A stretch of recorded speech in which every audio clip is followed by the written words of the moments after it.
Hello guys, so nandito na naman po tayo, si Danson Mira po.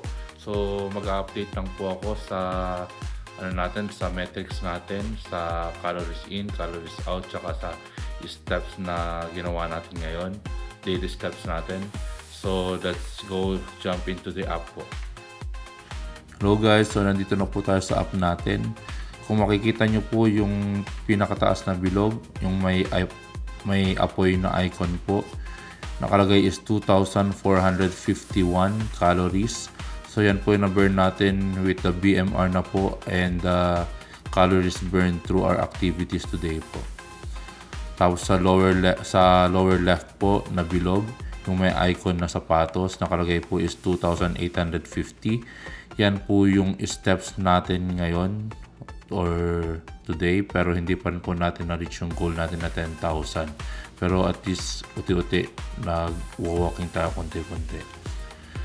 Tapos ito pong nasa gitna, yung may icon na parang orange, yan po yung ating kinain today. So naka 1,110 calories po tayo at mababa po yan sa aking intake lagi kasi ang intake ko na kailangan is 2,250. Tapos ang weight ko po ngayon is 245.3 pounds. So actually hindi siya na-update kasi 244.4 na lang ako kanina. So should be updated, pero ewan ko po dito hindi siya na-update. At so nag-lose po ako ng 1 pound from 245.3. Okay, so hanggang dito na lang po.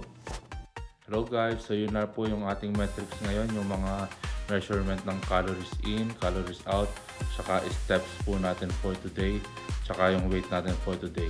So kahit pa paano nag-lose tayo ng konti lang, pero at least lose pa rin yun. So I can tell that it's still a success. So yun lang po.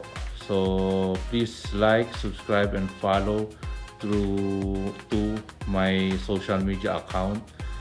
Nasa description below po lahat. And yun lang po. Paalam!